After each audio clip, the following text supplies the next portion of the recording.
Hi, good morning, everyone. So this is our annual Ubuntu Learning Circle. It is co-organized by the Learning Planet Alliance and the Club of Rome. My name is Noor. I am product manager here at the Learning Planet Institute and a natural language processing engineer by background. And I'm really excited to be moderating this session entitled AI and African Development, a New Renaissance. Now, this is going to be an opportunity for us to explore together the probing questions that the rise of generative AI really urges us to pose and explore the opportunities and the challenges that this technological revolution brings to the present and to the future of the African continent. Now, I'm really excited to introduce a very special guest to help us open the session. Our special guest is Tariq Lawal. He's a Learning Planet Alliance Youth Fellow from Nigeria, and I'm very humbled to be introducing this 17-year-old multi-talented creative who's going to help us open the session with a poem that he wrote. Over to you, Tariq.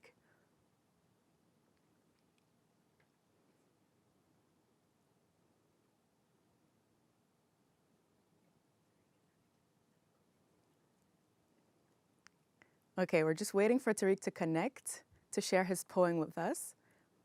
The team will let me know as soon as he's connected. We're really excited to start the meeting with such a dose of inspiration.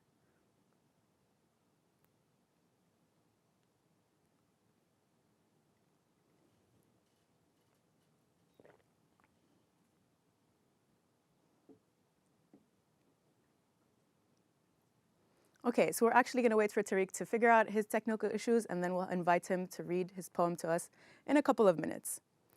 So let's go on to introducing our panelists for today. First of all, we have Professor Anicia Peters. Now, Professor Anicia Peters is a computer scientist. She's specialized in human-computer interaction, and she currently holds the title of CEO of the National Commission on Research, Science, and Technology in Namibia. Next, we have Professor Rika Preiser, who is Associate Professor at the Center for Sustainability Transitions at the Stellenbosch University in South Africa. And last but definitely not least, we have Professor Lawrence Nderu, who is a computer scientist, AI researcher, chairman and lecturer in the Department of Computing at the Jomo Kenyatta University of Agriculture and Technology in Kenya. Thank you to all of you for joining us. And thank you to all the participants for helping us welcome them with a big round of virtual applause. Thank you. Now we're going to start by inviting Professor Peters to give us an overview of AI development from an African perspective. Professor Peters, the floor is yours.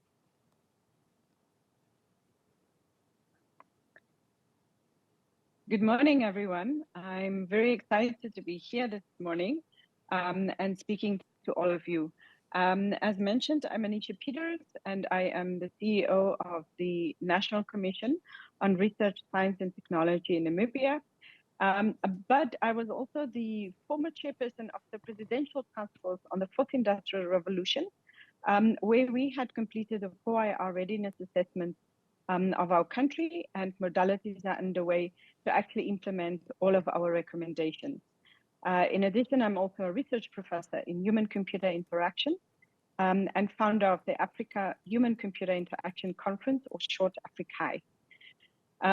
So one of the things lately that has taken hold is that we're moving into sort of human-centered AI design and development. And I'm essentially working on the intersection of that. Now, in my daily work, there are two topics that are constantly in the back of my mind, and that is AI and its implications for countries, especially within Africa, and then also the green industrialization initiatives such as green hydrogen and the just transition in our countries. When we had conducted our 4IR readiness assessment, we had found that our companies and organizations within Namibia, many of them had actually already, sort of adopted emerging technologies. AI was those sort of mid of the road. It wasn't like on the highest adoption rate.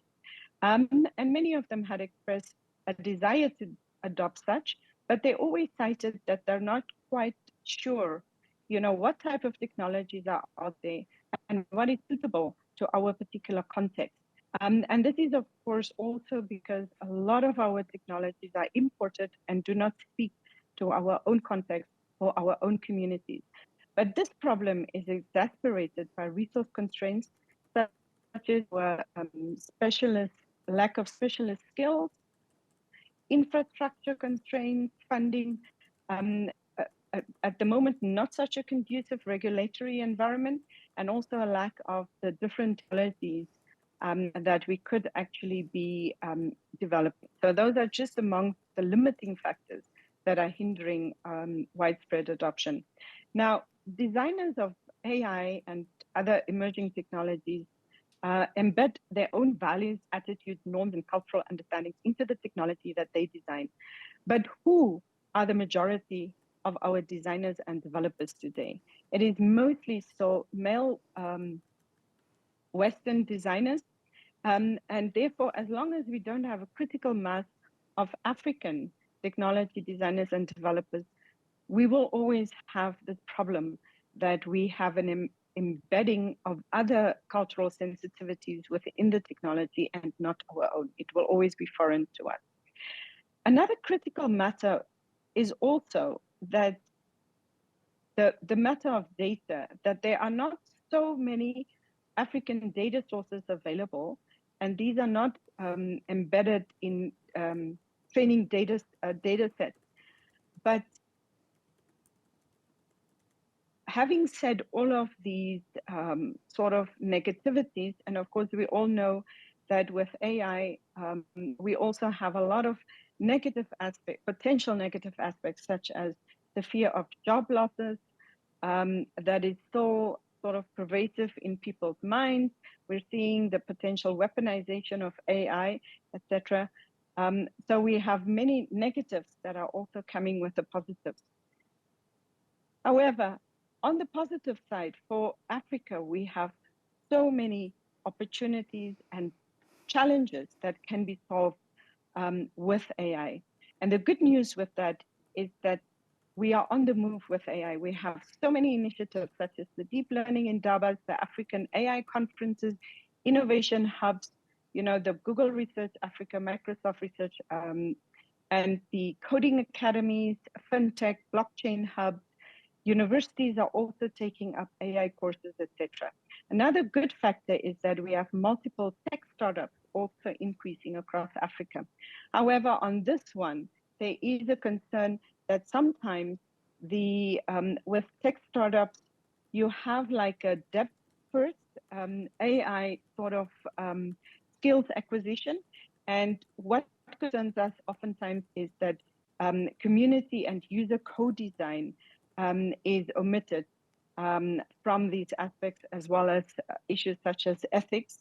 That is also left out of the design oftentimes. Thank you. I will stop there for now. Thank you, Professor Peters, for this very important message about how the human should be at the center of technical innovation and how cultural adaptation is important, but it also needs to come with the systems and the infrastructure that we need to implement new technology in Africa. Now, finally, thank you also for ending on such a positive message on everything that's happening in the continent, all the tech startups and the initiatives that are taking off, but also reminding us that there are a lot of ethical concerns that we must not forget. Next, I would like to invite Professor Preiser to talk to us about the current and potential impact on the ground of AI in Africa.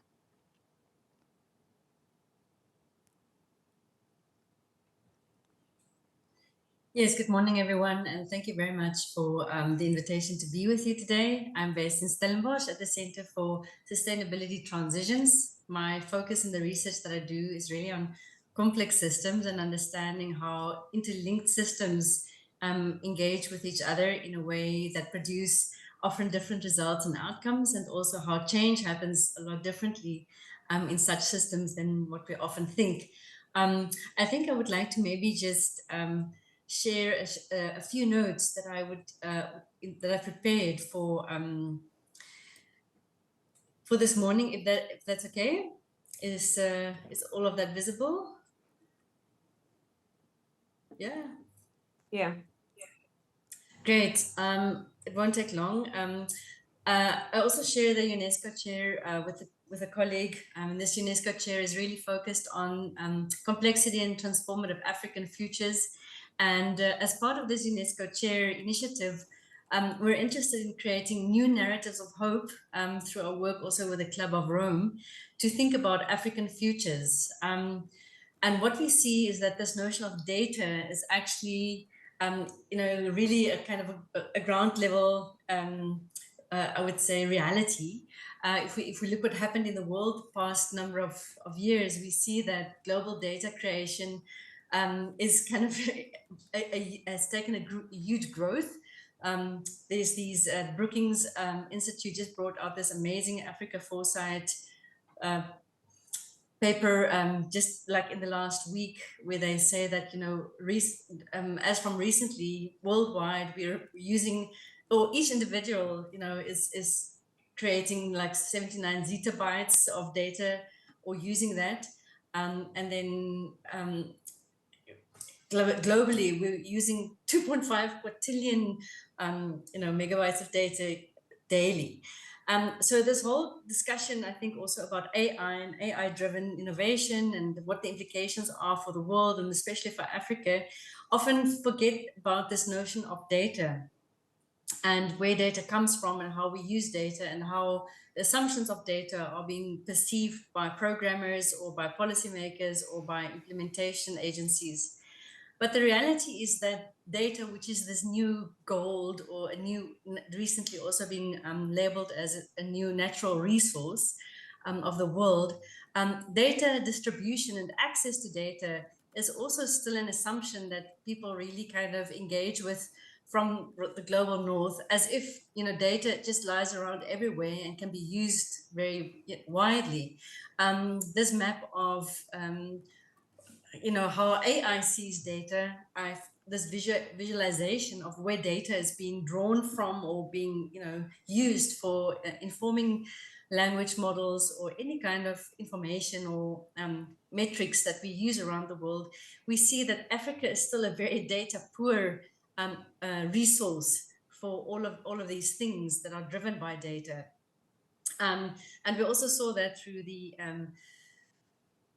COVID pandemic, that when figures and data sets were driven out, in the whole kind of way in which we responded to COVID was very heavily data driven. These days we're also working with what we call evidence-informed policymaking, and that whole idea of evidence-based policymaking is also rests on this notion that we have data sets available to actually inform this evidence. So if we want to speak about the impact of AI, we first have to understand the notion of data. These things cannot be dismantled from each other. What we see also is that if we use the normal understandings of how we use data, is we make huge predictions around the future of Africa or the future of the world. And there's this whole idea that by 2050, a quarter of the world's people will be African. And that won't have just influences on us, but how do you manage data or data-driven policy when a quarter of the world's population don't have access to data, or that their being on the earth doesn't actually generate data that is being captured.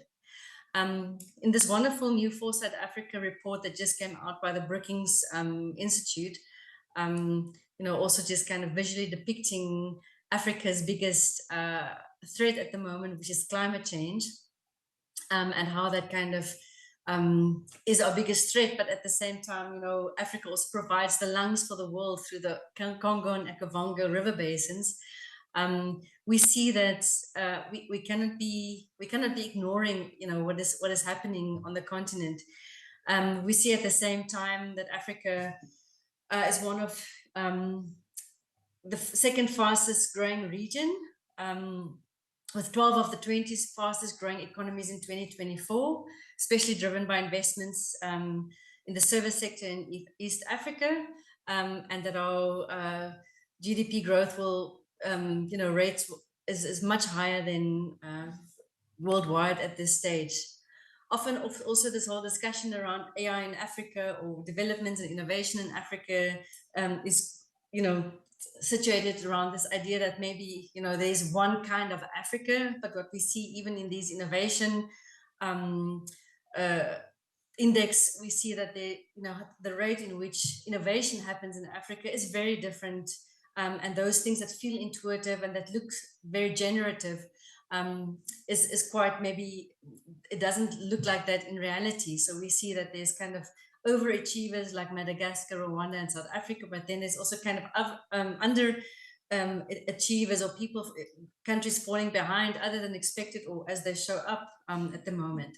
So understanding that there's this huge diversity in Africa, where we also have the world's highest proportion of women entrepreneurs in the world, family-owned businesses, which account for 70% of small and medium enterprises in the world, all kind of, I would say, contributing to an informal economy.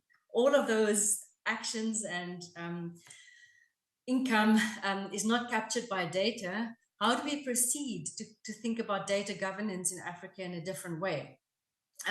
So I think really we have to kind of come back to that discussion first and think, what is a kind of a equitable data governance strategy that we can use?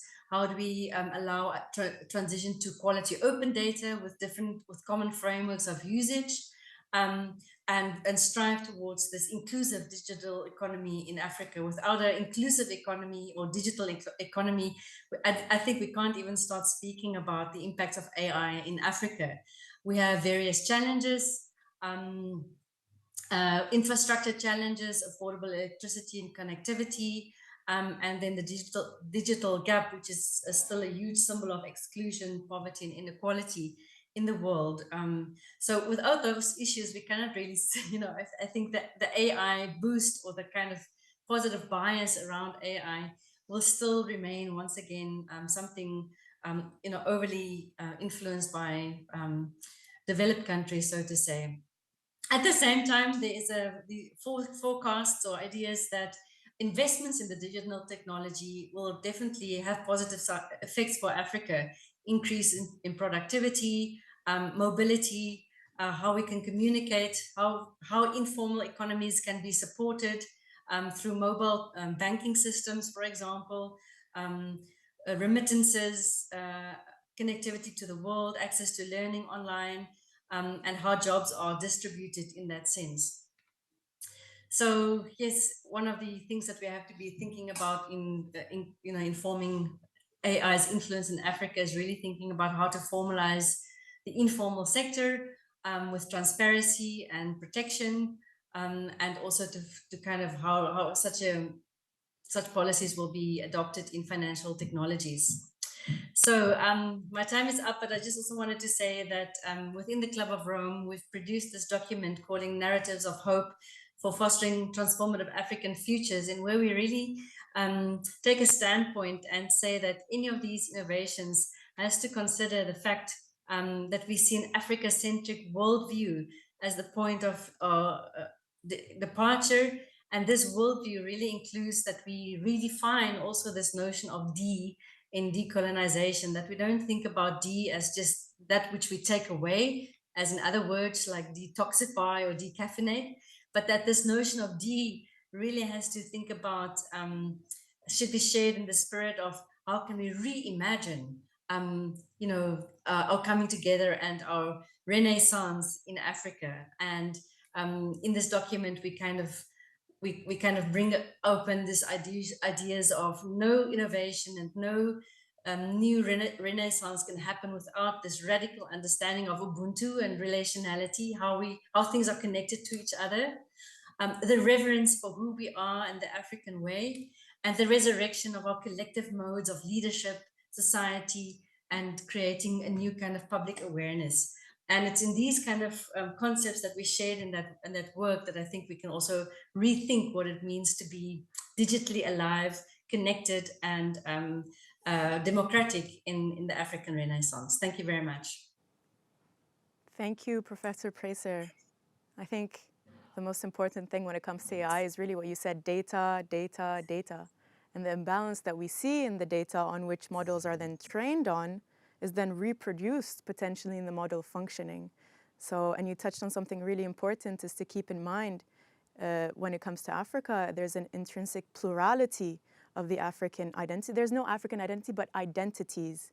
And then also the link between technology and society really poses a big challenge, which is how can we create a common framework that remains inclusive? Now, to continue exploring this topic, I'm going to invite Professor Nderu now to give us an overview of data safety and ethical challenges as AI evolves in an African context. Thank you. Thank you so much for the invite, and very happy for the previous the speakers. Professor Rita, thank you for that presentation.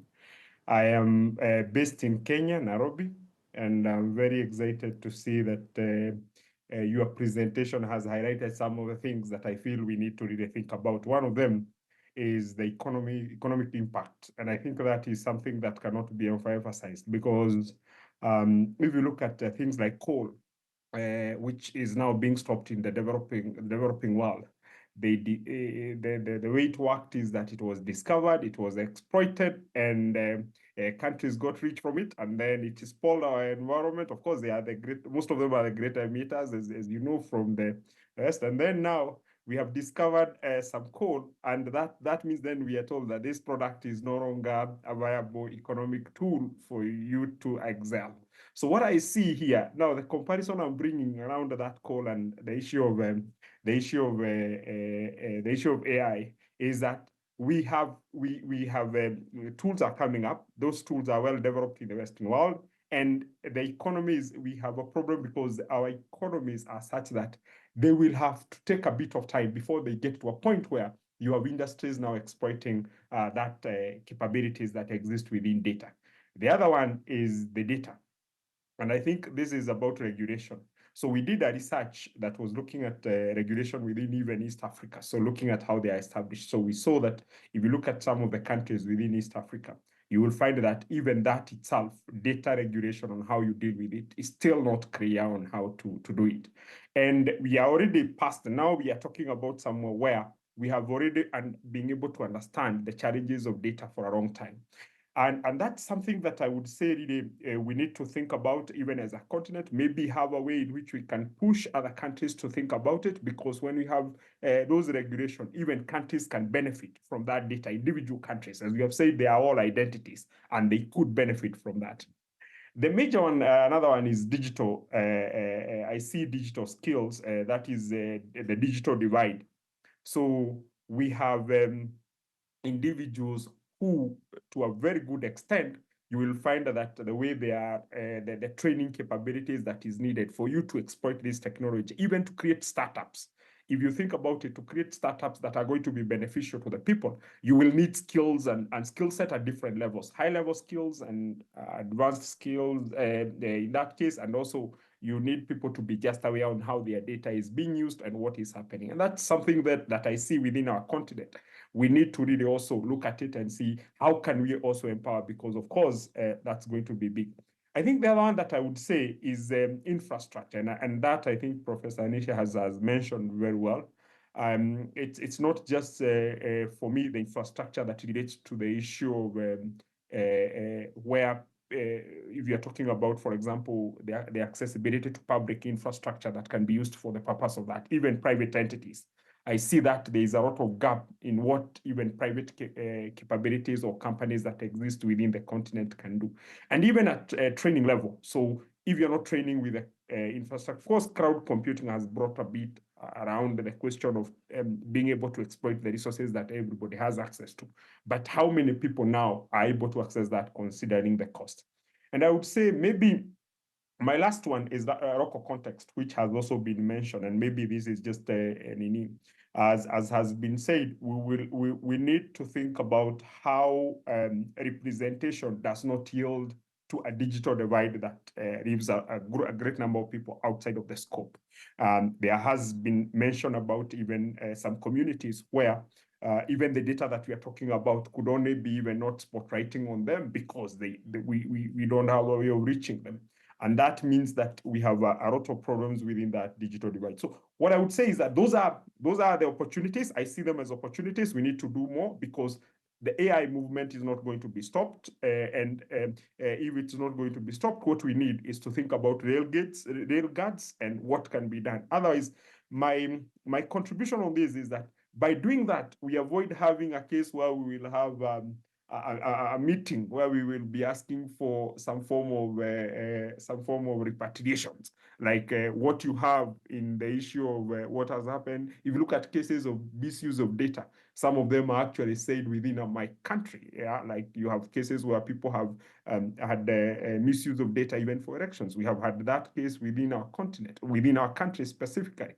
And these are things that maybe we even didn't do a good postmortem. If it was in another country, a good postmortem would have revealed so many things. So that's my comment around the question of the need and what we need to think about. So the positivity is there, but we need to think about maybe introducing some nail guards so that we avoid the repatriations debate. Thank you.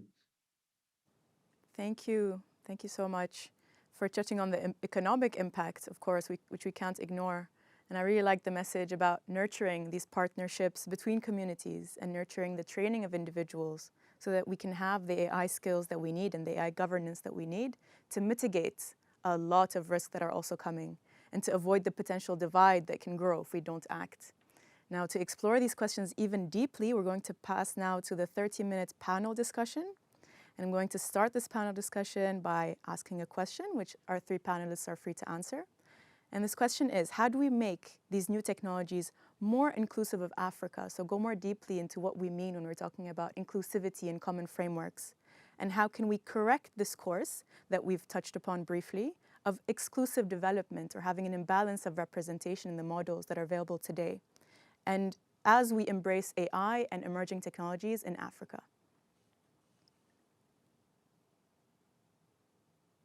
Professor Peters, perhaps you would like to start?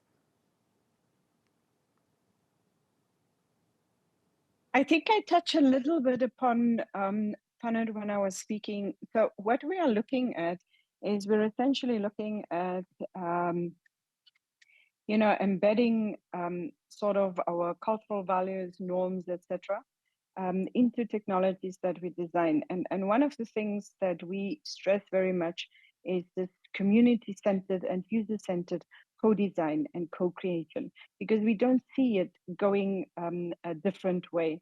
Another factor for me is also that we really need to make sure that we have our own sort of African, technology designers and developers. And of course, the data was part of it. But I also believe that on this community-centered sort of approach that one has, this is where it comes in as well. And this really touches as well on when we think about, when we're talking about, developing responsible AI, for instance. Now, if you are not cognizant or you don't do this together with the humans, with the communities, where you're embedded, where this technology is going to be used or rolled out, or whatever problems you want to solve, if you don't have them with you on board, then how can you know what would be responsible and what would be solving their challenges and speaking to them very directly? And I think that comes into the, one of the issues is inclusivity, but I see there's another hand, so I'll stop here. Thank you. I think it's also important to think about how we can avoid this imbalance happening even within Africa, because if we do need more data that is inclusive of a cultural identity, and we are talking about multiple cultural identities, are there certain parts of the continent that will maybe be more dominant in the representation of the data and others no? And how can we possibly think about this and think about how we can correct this? Professor Preiser? Yeah, I think just the question about inclusivity is extremely important. We've recently also been working on a kind of a project where we were interested and asked by international funders to think about how do we fund research differently to think about inclusivity and innovation in digital and scientific research. And what we found and what we see is that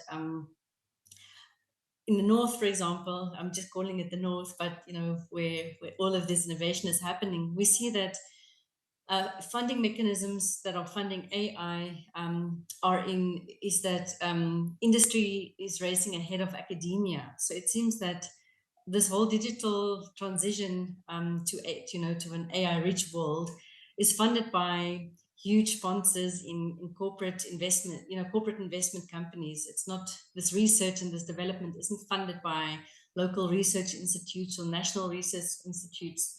In a sense, that opens up an interesting discussion around, how innovation happens in Africa. Whereas innovation is often just led through national policies and kind of agreements, rather than opening it up to, to industry. At the other hand, how far can we trust industry? There's not that much regulation in what's happening. So it seems that this whole kind of innovation transition happens in a different way in Africa, and that accessibility to funding that would allow, I would say, structural innovation to happen. So building infrastructure is where we should, there's already a big start for how do we create policies, innovation around infrastructure rollout, that doesn't have to kind of commit to some kind of innovation policy or national budgeting constraints, but that we can actually start leveraging investment capital also into infrastructure development. So I think there's these different ways in which access and inclusion can be happening in relation to how old funding structures are also entrenched, I think, in our national development plans. Thank you. I think it's really interesting how you touched upon the different ways that innovation is born in Africa. It's more through research and development and public policy than through private companies. Now, when it comes to regulation, I think that's a really important point to take into account, because it's easier to regulate private companies when it comes to the deployment of a model that's already been kind of developed, and we made sure that it was safe in a research and development academic context. But when this is where the innovation is born, how does governance come into play? Because governing research and development might limit the innovations that we are able to create. Is there anyone who would like to touch upon this point, or to talk more about the infrastructure also that needs to catch up? Yes, Professor Nderu. Yes, so what I wanted to add to just a small bit around that is the issue of even the positivity that the government the role that the governments can play within the African continent, specifically on the issue of even awareness within its members on that this is not just something new. There are opportunities in AI, there are opportunities for this kind of tech. So I would say that even investing, governments themselves investing, and also not even governments, even local capabilities that exist. We need to have that kind of thing, create activities that can support. And we are seeing some of that happening, but I'm saying the level at which the distance that we have to cover is so large that we need more of those efforts to be scaled as the data has been presented. The other one is on the issue of if you think about what we are creating, industry are driven by, of course, the profits. And you can see that the industry is driven by the issue of profits and all that. It is possible that whatever comes out, there is so much that is happening with our data that is not coming out yet at this point. So what I would say is that even that form of having industries that are aware of the need for ethics is also something that we need to consider as an important point. And the last one that I would say is really that we will need to look at training as a component that is major component of training. It's happening, but I would say even collaboration within the donors should have that component of capacity building to make sure that even as we try to balance the issue of how much data we release, the issue of privacy and all that, we are able to get a good balance in the process. Thank you. Thank you. Please go ahead, Professor Peters. I wanted to add to that because Professor Preiser was talking about, research funding. and of course funding made available for, let's say, for AI development. So I'm speaking now from a perspective of a funder, for instance, because we're a research council. One of the things is that we are sitting with this narrative, and I don't want to generalize it across, all of the African countries, but in some of the African countries, there's a narrative that's coming out that governments perceive only the negative side of AI, because that is sort of the dominant narrative that's coming through. And so for us, we need to educate, do a lot of education towards government officials, parliamentarians, politicians, etc., on what are really the benefits and how do we mitigate those negatives that are coming through, right? Because we all to see inequality, job loss, etc., etc. This is what AI is doing. Then the second thing is the availability of funding is still yet outside of Africa driven, right? It's still driven by international donors. But even if we are, for instance, we've availed some funding for sort of calling for AI in healthcare, AI in in agriculture, and there is so much you can do. You can solve so many problems, AI in green technologies, but even the applications that you're receiving, there is such little interest to really take it up. So I'm just speaking from from my own context, but I think that it is also to do with having the specialist skills that we need, and that's absolutely where we need to concentrate on as well, in addition to infrastructure. Thank you. Thank you. So how do we encourage, more training, more education, and then how can we shift this narrative? Who has to play an important role? Because now we are wondering, do African tech companies and startups, do they have the potential to sway the ongoing industrial revolution? And how do we encourage these public-private partnerships that are valuable to the evolution of the infrastructure that we need for AI in the African continent? I mean, even if we speak about personally, how the three of you were brought to the field of AI, because this may inspire other people to do the same.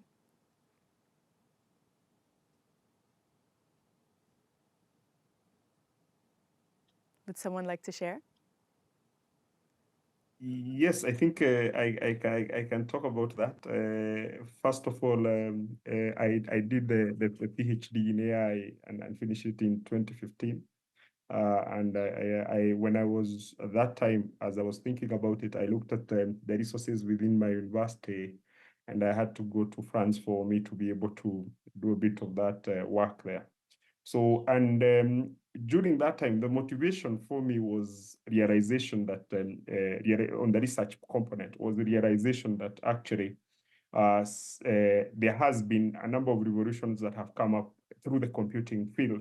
But this one, for me, was something that was going to be big, and big because I was looking at the idea that at that level, some of these things were clear, but the idea that you have systems that are able to machine-machine interaction, removing the human being, which of course I could see the impact in that case, because if it goes wrong, it goes wrong. Of course, fiction movies played a role in that kind of thing. And I felt the excitement to go within that space. But so to add on to that also, if you look at even the youth as we present them, it's now becoming a skill that everybody must have to think about. And I see that decision going to the extent that it's like knowing how to hold a pen for the people that we are training, because they'll have to work with it, they'll have to use it, and they'll have to, it will be a general skill that is needed by a majority of the populace, yes. Yeah, I think when we remember that there were many different technological innovations that were met with a lot of obstacles, and that at the end of the day, we still integrated them into society. So, Professor Preiser, did you have something to add? Yeah, I just think that maybe to link onto that, so my own interest in AI-driven innovation really is formed by another deeper understanding, which is my interest in how do we rethink what it means to be human in the world. And I think for us for a long time, you know, those questions, you know, were very human-centered, and depending on where you come from in the world, your understanding of what it means to be human in relation to one another, or in relation to the climate, or to other kinds of challenges, are shaped differently.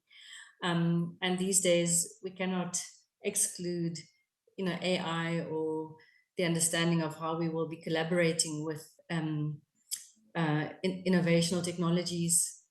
With, you know, we cannot think that separately anymore. So I'm interested in understanding how, you know, the relations that we form with AI or with you know, digital economies or digital platforms also shape and influence how we reimagine what it means to be human, in a sense. And I found something really interesting recently in this notion of cobots. We often think, you know, there's, you know, often the discussions around ethics of AI and the kind of fears people have around AI also is that, and forms that we see, you know, is that AI will develop some kind of intelligence or some kind of presence in the world that will, you know, swallow us up, or will rig the world in a different way, so that it takes away our agency. But these days there's research also that shows, and this research actually led out of Nigeria, Nigerian and collaboration with the UK, that robots are actually more efficient when they collaborate with humans, and that, you know, factories that use robots only, for example, where they have these dark rooms and they put cars together with these robots only, they found that if these robots collaborate with humans, and they call this cobots, the rate of efficiency is actually much higher, and the, you know, the influence of human judgment, decision making, interaction, actually also supports human training, and the real technological developments that kind of go into, you know, all these output technologies is really in the back end, and it's human driven still very much.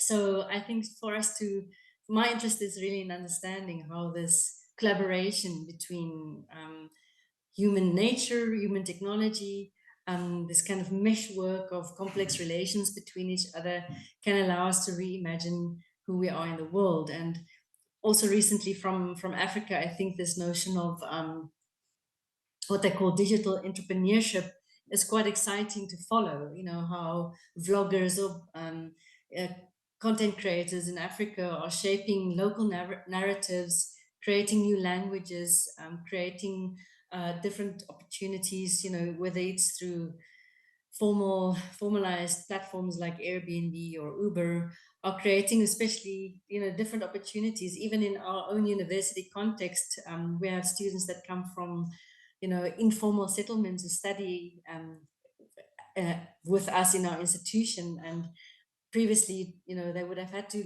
live really close by, or we don't have public transport. But with Uber, students are actually a lot more mobile. They can attend a lot more classes. They creatively use Uber that people wouldn't even imagine to use them in other places in the world. So this interaction and this collaboration, I think, is for me the interesting part. And there's a lot of, you know, undiscovered, I think, opportunities and examples also from these spaces that remains for me interesting to observe. Yeah, I think what makes us human is really this agency. And if we trust in that, then we know that any new technology, we can decide when it's ready to be deployed. Of course, this has to come with a healthy dose of trust in our institutions as well. Now, another thing that any human today, I think, is preoccupied by is the climate change crisis and everything that has to do with sustainability. Now, Professor Preiser, you mentioned this earlier a bit about how climate change is a big challenge and focus for Africa in this century, as it is for the planet as a whole. So to what extent do you believe AI and other technologies create an opportunity or a risk to overcoming these climate challenges?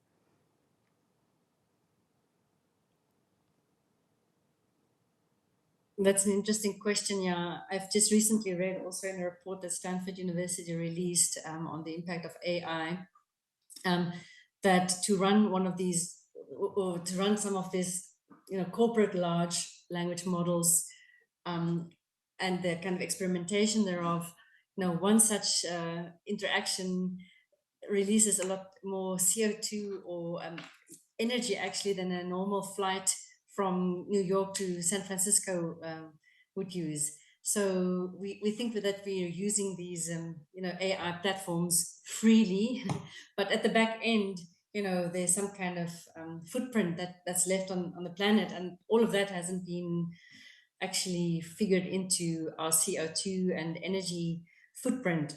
So we still have to understand, some of these servers, their energy use is a lot more than several countries in Africa's annual energy use. So all of that is still driven, very highly from a sustainability viewpoint, from a northern perspective, and Africa doesn't have such a huge imprint on that at all still. So I think we're still in the process of having to learn, what the actual cost of this innovation is going to be. Up till now, we've kind of ignored it and just, there's just a lot of investment in that kind of development. And we still have to understand, what could be done. On the other hand, also these new models do bring around lots of new innovations, especially for African farmers or governments to think about resource use, finding different kinds of models or depictions for, what are best ways for crop planting, water use, or transporting goods to markets, for example, having access to markets. So it seems it's always a positive and a negative, and we still fully don't know and understand the impacts and the outcomes of these yet.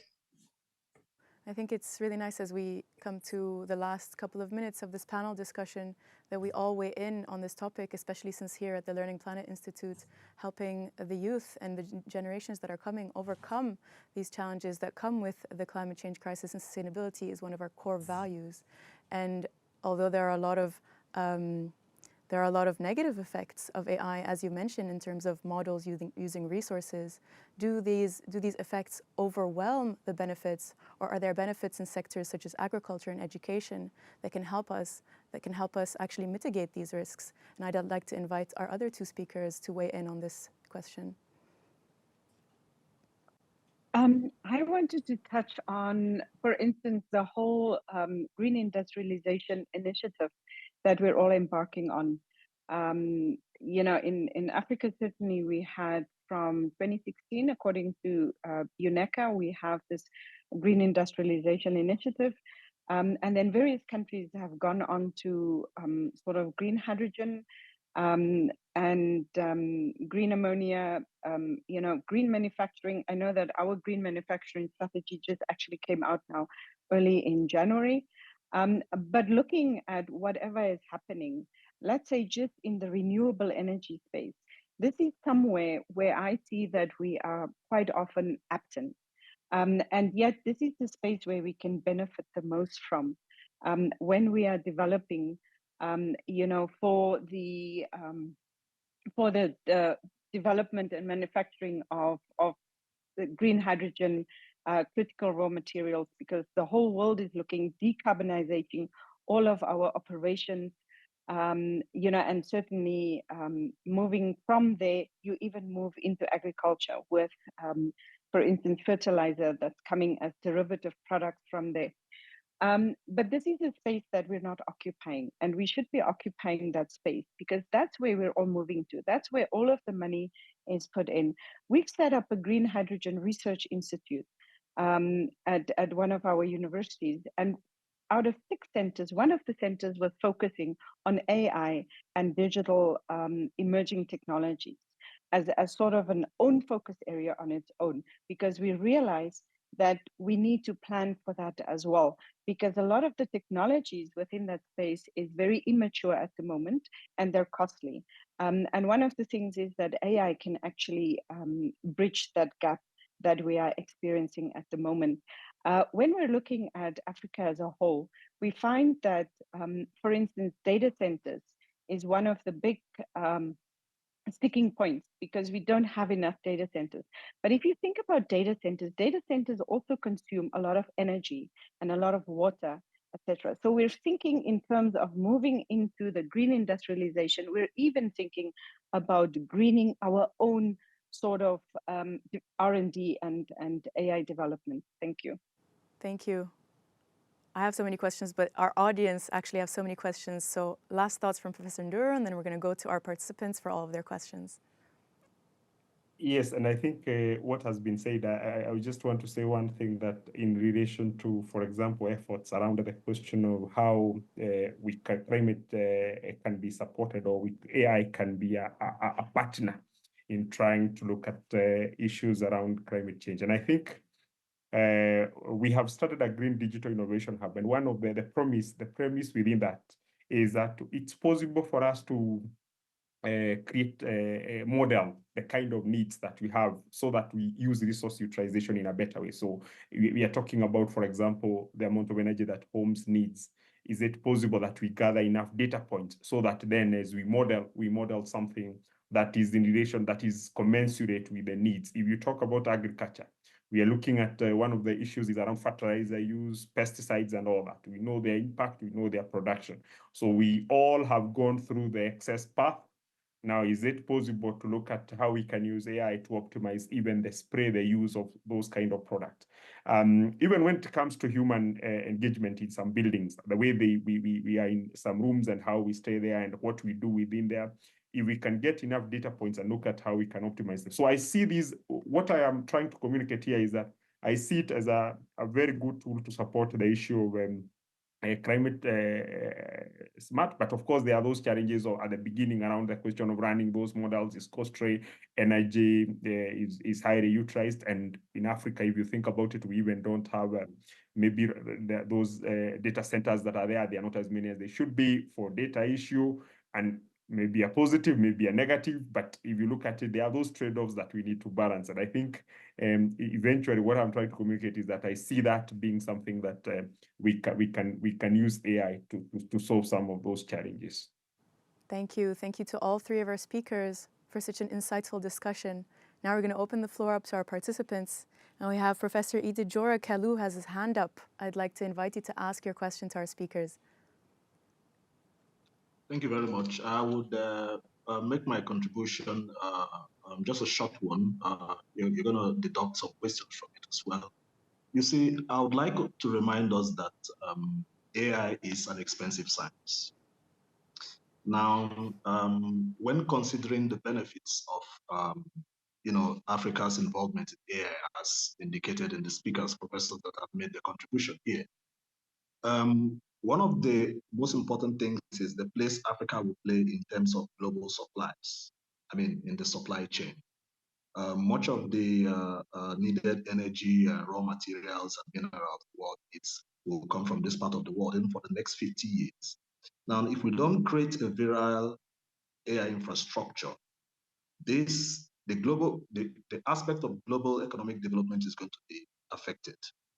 Now, let us go back to the Industrial Revolution time and see that the countries we see today as prosperous, economically prosperous today, are those countries that actually engaged in the Industrial Revolution.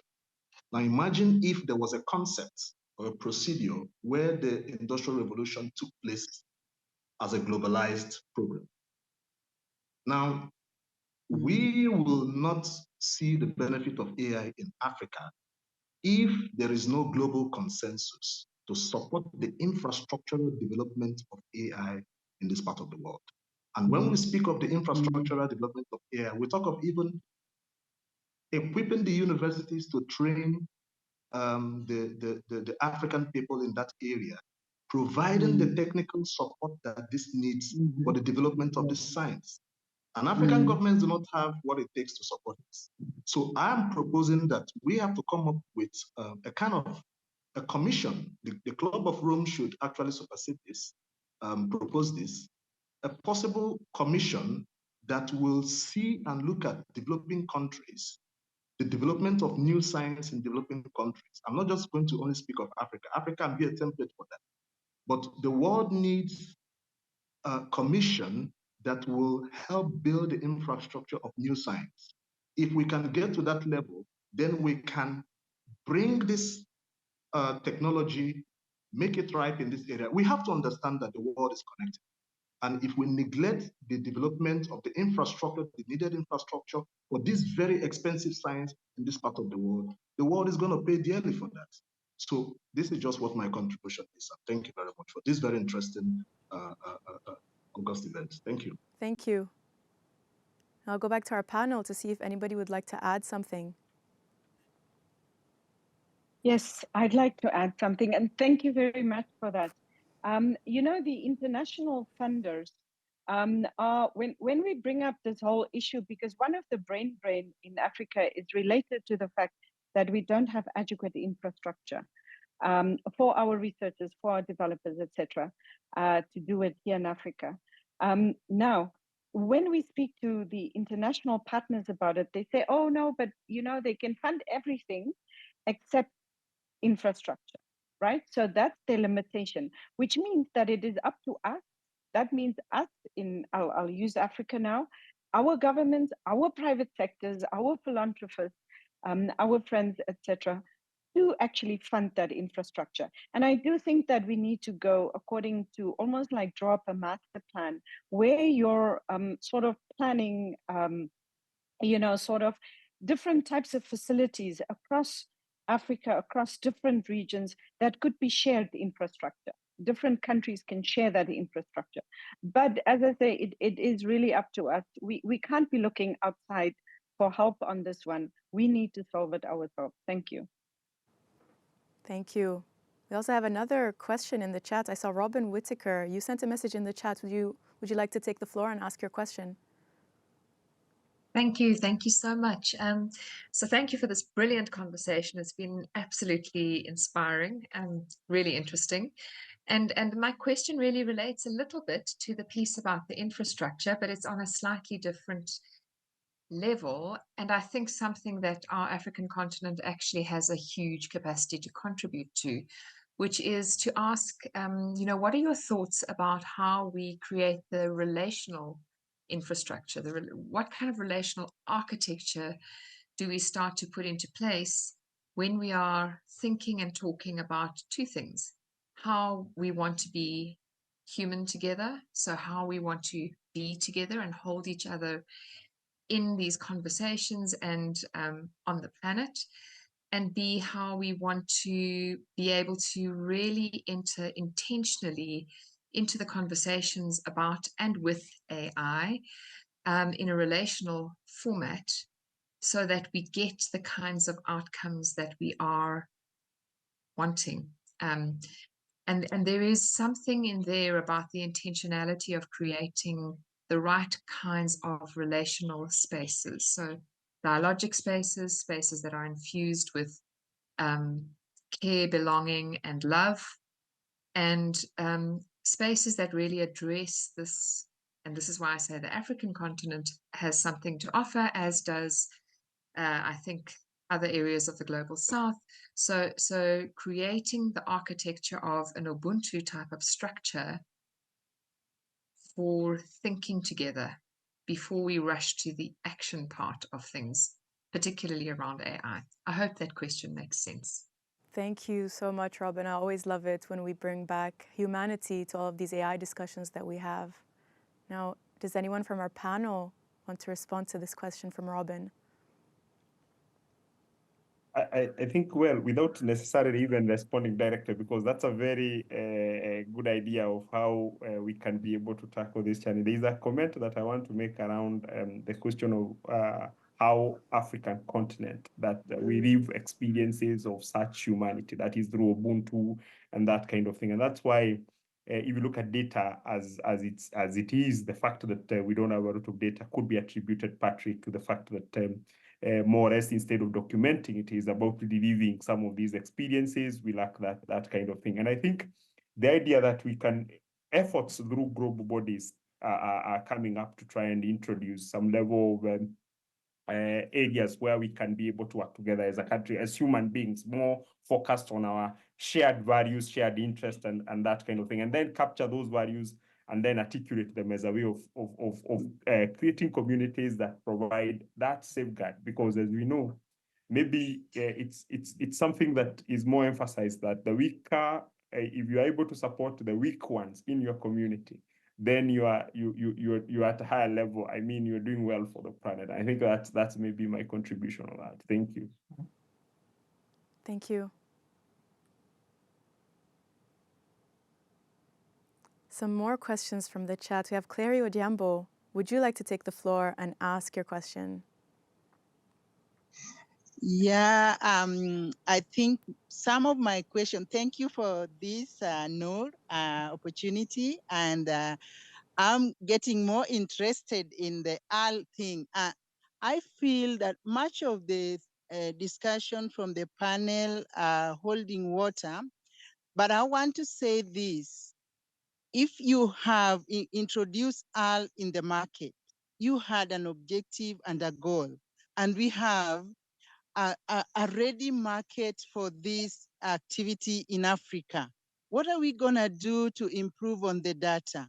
What are we gonna do to collaborate and make sure that this thing becomes a reality on implementation? I think the talks that we've started can take us somewhere and help Africa.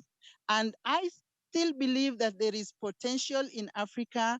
We only need to bring our heads together through platforms like Learning Planet, and this will forge ahead to create an environment where all thrives. Because Africa has the largest youth population that has no jobs. But with all, we will be able to create new jobs, create data, and we have data analysts, and then we have entrepreneurship and business all over from generation to generation. And again, when we talk about to turn around in economic development, AI will help us interconnect with the world, and we sell our products in the world. We will be having a one global market whereby if I'm unwell in Africa or in Siaya, Kenya, where I am today, I can be attended to with a doctor from India at the click of a button, and he say, oh, this is your problem. You don't need to travel or raise funds to come to India. I'm gonna do it on telemedicine, and you will get your prescription and get your medication. When it goes to education, it's gonna transform education. And with education in Africa, we are going to have school management systems, university institution management system. What is happening in Africa happens in the world. Students would come from the other side for exchange programs. And this is still economical growth and development for Africa and also for Europe and any other part of the world, because we are interconnected. Yes, thank you, And Clary. why I say this, I only have one comment for the last professor who's just spoke from Kenya. Professor Nderu. Let's collaborate. Let's collaborate. Let's talk these issues and then connect with the outside world. Thank you, and I'm pleased. Thank you, Clary, for your ongoing support of the Learning Planet community. We're always happy to have you. Now we have another question from Nisaf Slamy from the chat. Would you like to come and ask your question to the panel? Thank you so much. Really, this is inspire me about AI that holds really significant promise for driving African development. Especially, we are in need in various innovative solutions to contribute to our challenges and to the content, whatever from economic and social and technological advancement. I am I am a social entrepreneur, and maybe I will align with my educational background that I'm using, that AI can enhance education opportunities. The problem in Africa that particularly in adaptive learning that can personalize education and catering to individual learning styles and needs. We need an AI driving educational tool that can expand access to quality learning resources and also contribute to the skills development of African next generation and students. And this is really what we need in Africa. But maybe my question, why we didn't include nature in AI and African development? We know that we are doing this technology to not harm the planet. Nature is with harmonious cycle, with patterns, with adaptability, can also bring a relationship with AI. My question is technology, why we don't use that technology to tapping into the nature, for example, using biomimicry in technology is really a good example of this approach. When we observe the nature strategy to solve Africa problems and to solve Africa complex problems, engineers, designers, social entrepreneurs can create innovative solution using this kind of biomimicry approach. This is my question. Why we don't align with nature in order to develop Africa in the right way with technology? Thank you. Yes, thank you, Nisa, for your question. Let's go to our panelists to see if anyone would like to answer this. Professor Preiser, I know you work a lot with the link between society, technology, and nature, and especially in the context of transitions. Would you like to contribute to answering this question? I know it's huge, we won't answer it, but at least we can think about it together.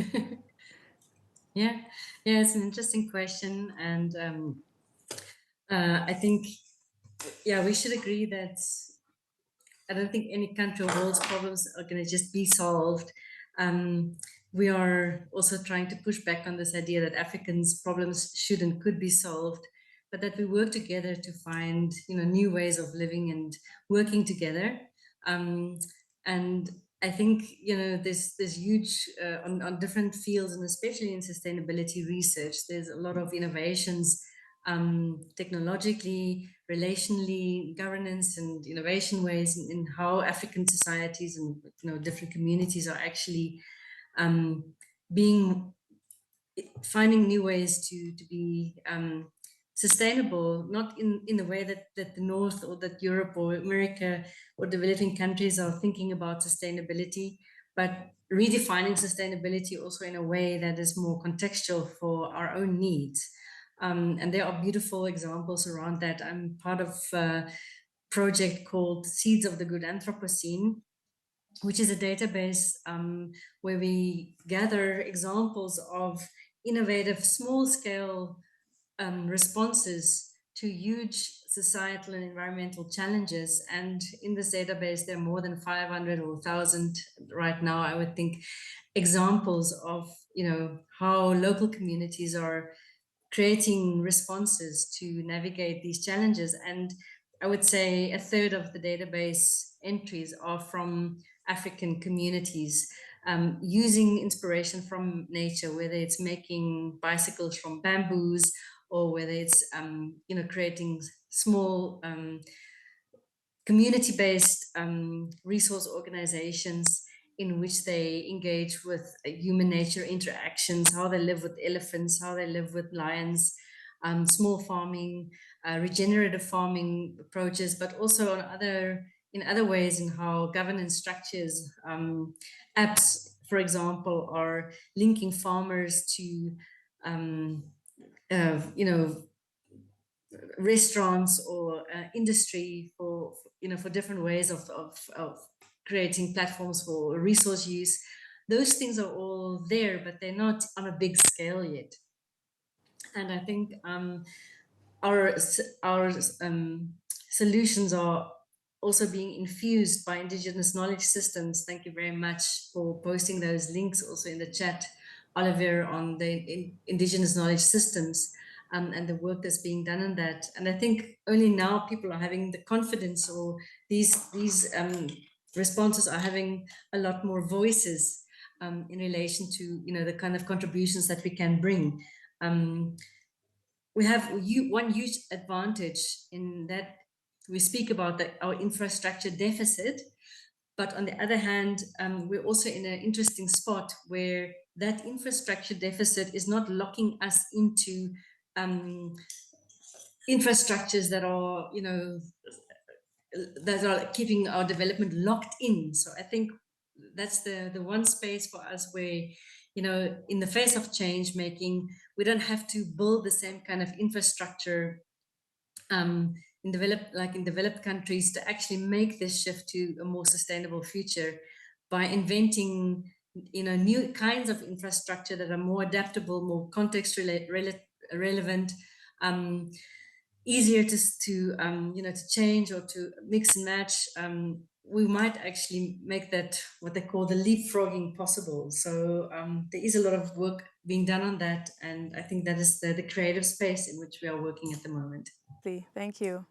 Now, there was another part of this question more about AI in education, not only that we need to educate people to be able to build and to deploy AI models and to use them, but also what can generative AI technology, or maybe AI technology as a whole, bring to the educational process in Africa. Now, Professor Peters, do you know of any initiatives of this kind in the African continent?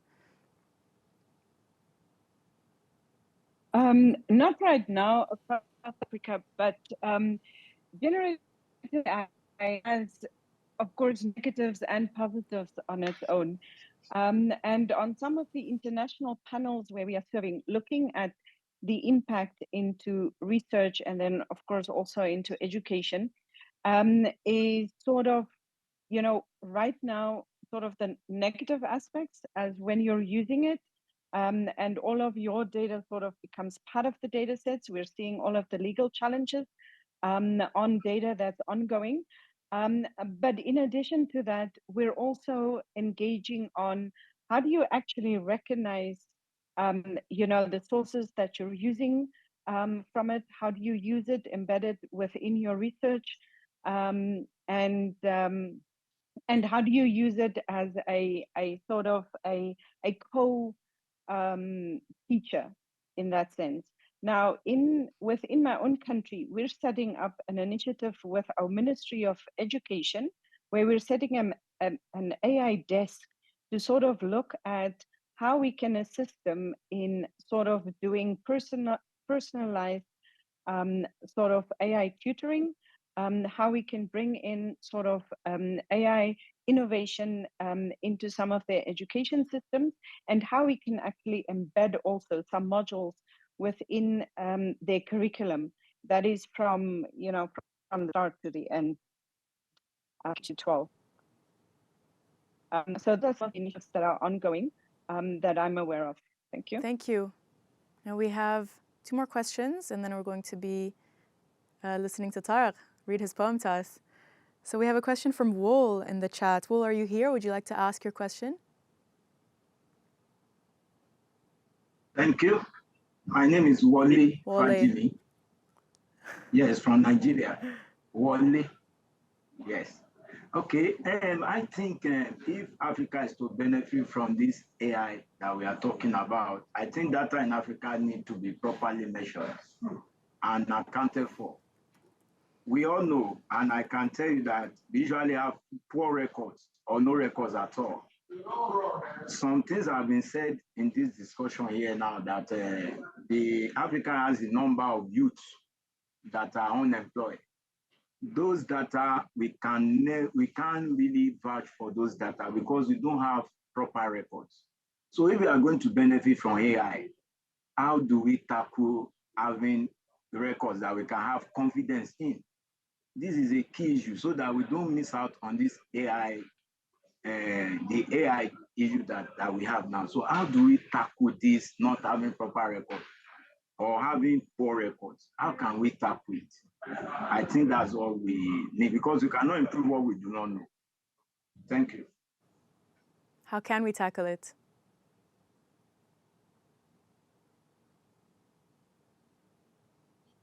Is there anyone from our panel who would like to try giving some input?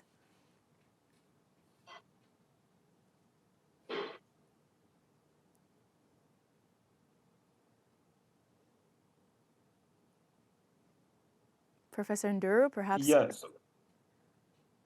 Yeah, maybe I can just mention Yes. something Thank you. alongside the question of the relevance of data and how we can be able to, because we need, as the speaker has said, Ware has said, we need to, of course, generate data, and that's the one that we can only improve things that we have data for. So that's the genesis first of the work that, for example, we are doing on making sure that people understand what data, the data protection, and which data they can release. And also automation. I think also being able to get sensors for some of these problems, like say farm and supporting efforts that use some ability to collect data using sensors, and that could be helpful. I also feel like another source of data that I think needs to be exploited in a better way is also the government has a lot of data, and you have seen the culture of releasing some of these data anonymization tools exist for us to be able to do that. So I would say that, yes, I totally agree with the point that we are not going to prove things that we don't know about we don't know about them. And there are ways in which we can think about automating that process of gathering data. Still requires us to think about sensors that we create ourselves, the cost of sensors themselves, and instrumentation. Most of it will have to be important, but we can still think there are opportunities there to exploit.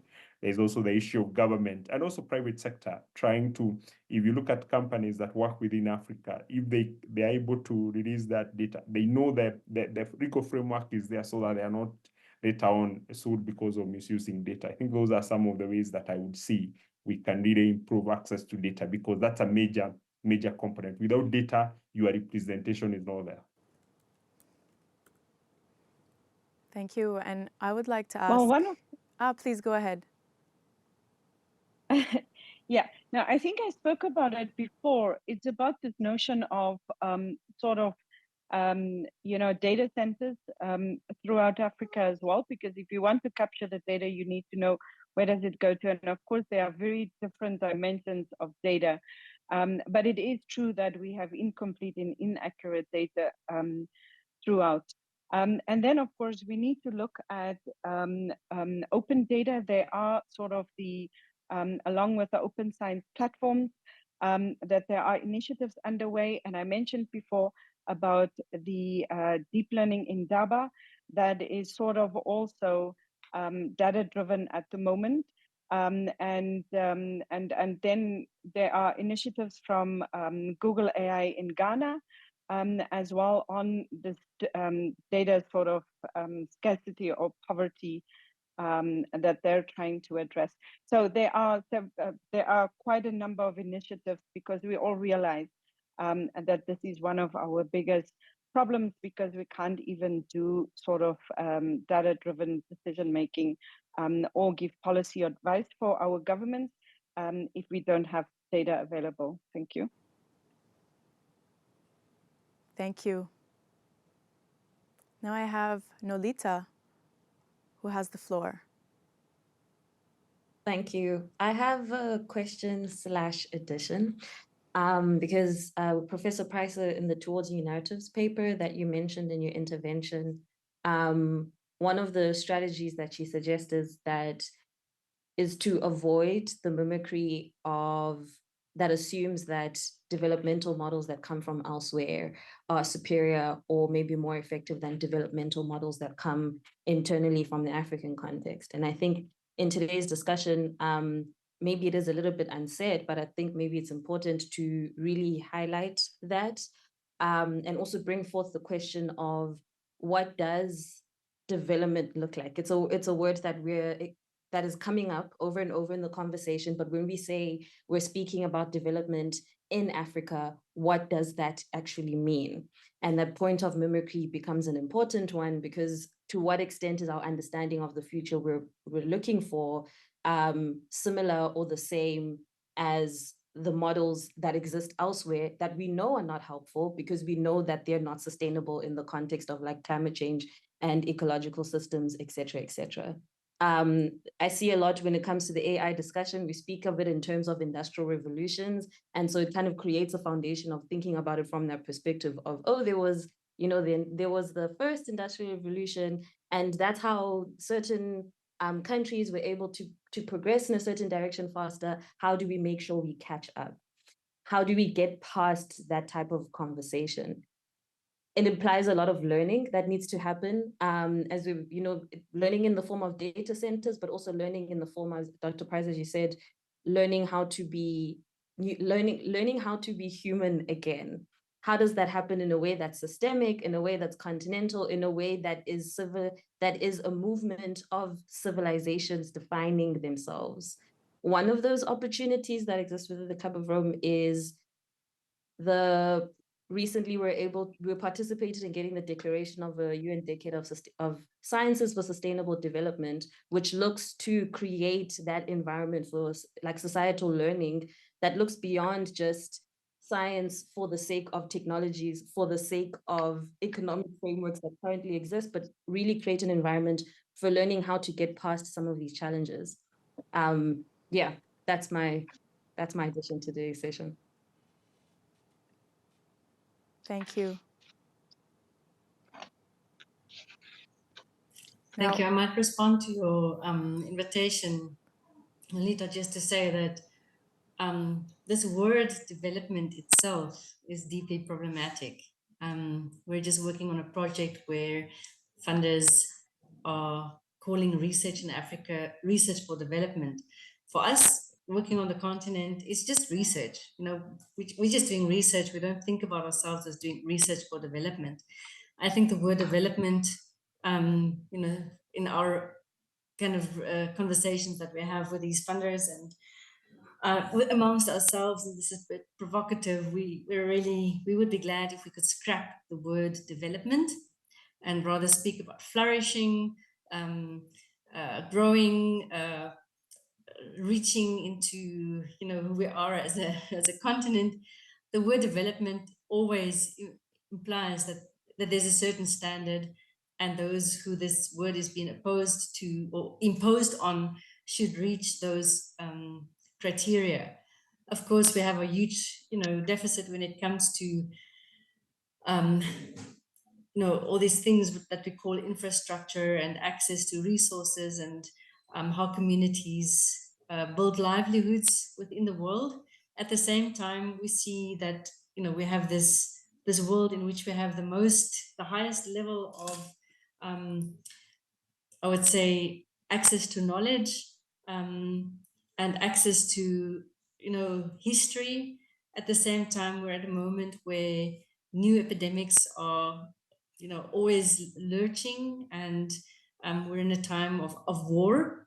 So this notion of development itself is deeply problematic, and really we're interested in creating new words for how to kind of just express the diversity of our humanity in deep and acknowledged ways that just allows us to focus on the wealth that we actually have on our continent, which is the human relations that and the resilience that our continent shows in the face of constant crisis, constant challenges, and maybe we can create a new index for resilience where we can show that the African continent is actually very much ahead on that. So how do we change all these indices we have that still keep us within a specific framework? So I'm very much in favor of that. Thank you.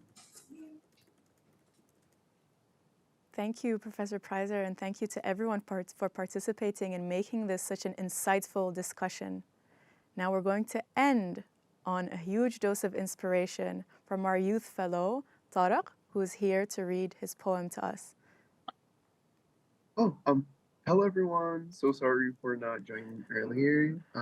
It's nice to be here, and I learned a lot from what everyone was able to say today. So I wrote a poem about AI and the effects it will probably have on Africa. So the name of the poem is A Renaissance I Am Unprepared For. Africa is getting prepared for a rebirth, the type that I am not well prepared for. I can feel it coming, the potentiality of a new future. I and some other well-meaning human beings who have been through the highs and lows of being human in a rapidly evolving planet are scared of the power of these new technologies. These technologies will transform our lives unexpectedly, and we don't yet see the beauty in such sudden change. but to some, they see possibilities in these new technologies. Intelligence of the artificial kind. I'm a bit cynical, but I'm willing to open my mind towards it. This might be a good opportunity for this continent, a perfect opportunity for us to revolutionize all aspects of life in Africa, including agriculture.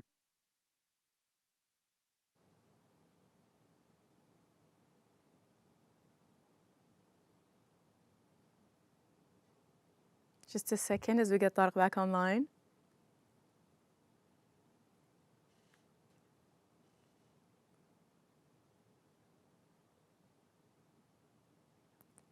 Okay.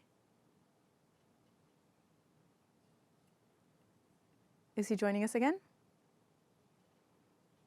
He really made us wait for this poem. So much suspense. Well, I'm so sorry. My network was like a bit shaky, but I could restart it because I'm really excited to present this poem. Okay. Okay. For Renaissance, I am not prepared for. Africa is getting prepared for a rebirth, the type I'm not well prepared for. I can feel it coming, the potentiality of a new future.